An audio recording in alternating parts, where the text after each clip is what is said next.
It's no secret that Romelu Lukaku's return to Chelsea did not go as planned. The Belgian was being placed in contention for the Golden Boot at the start of the season. However, he failed to even break double digits in the Premier League this season. Whether it be down to injury or a lack of form, Lukaku certainly wasn't himself this Premier League season, and it leaves Thomas Tuchel in a very difficult spot for Chelsea's striker situation. What's up guys, let's talk football here, and today we look at who Thomas Tuchel can buy to replace Romelu Lukaku this summer.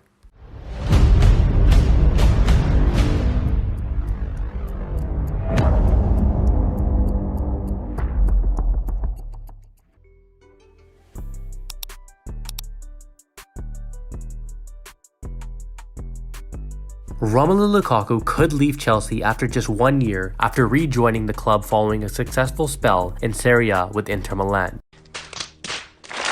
Belgium's all-time goalscorer arrived with high hopes for him to lift Chelsea to that next step to challenge for the Premier League title, but ultimately failed to deliver on expectations and finished the season on 8 Premier League goals and 15 in all competitions. Although not the worst tally imaginable, much more was expected of Lukaku when he was signed for the club for a record fee of $115 million. In fact, his 8 league strikes placed him joint 28th in the entire division, level with the likes of Chelsea's loanee Conor Gallagher, Leeds' Jack Harrison, and West Ham's Said Benrahma, and behind James Ward-Prowse, Emil Smith-Rowe, and Chelsea's teammate Mason Mount. And with Kai Havertz finding himself in the middle of Chelsea's attack towards the end of the season following Lukaku's public interview with Sky Italia, in which he expressed a desire to return to Inter, the Belgian's future at Chelsea is relatively unknown. Expectations haven't been met, and the system doesn't appear to suit his talents, so a move away just 1 year after signing is on the cards. The most likely destination would be a return to Inter, according to multiple reports, although it's not yet known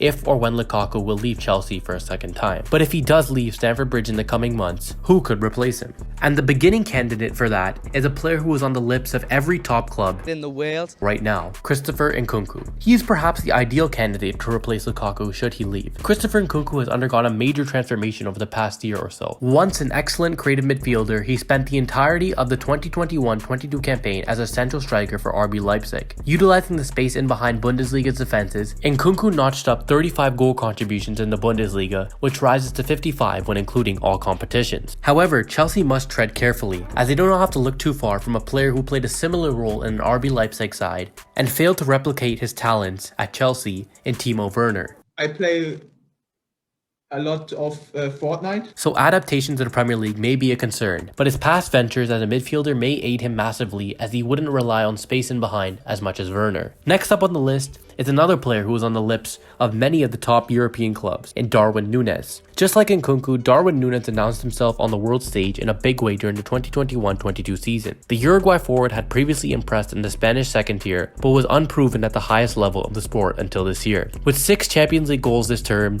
Núñez has shown his class amongst the very best in Europe. With 34 goals in all competitions, he would arrive to Chelsea in fine form. However, being so young and adapting to a new league could leave Chelsea and Núñez in a sticky situation. Pacey and powerful, Núñez does not have the close control and ability on the ball Tuchel would likely require, and it may not be something that can be coached. If they do end up signing Núñez this summer, they will have to play to his strengths and help him develop into the Premier League. Next up on the list is Armando Broja. who This one is a last resort, as Chelsea still have question marks on whether they can conduct a business in the transfer window. However, Armando Broja would slot right back into the starting 11 of Chelsea as he finished his loan spell at Southampton. Overall, the Albanian enjoyed a promising stint on the south coast, but a disappointing end to the campaign in front of goal. He failed to score in his final 13 Premier League games of the season. Although the eye test looks good for Broja, he doesn't yet have the clinical edge Chelsea would require, so it's unlikely he'll be thrust right into the limelight. However, if worse comes to worse, Tuchel may just have to play him up front. And the final player on the list is Jonathan David. The Lille man has been linked with a move to Chelsea, with the Telegraph including him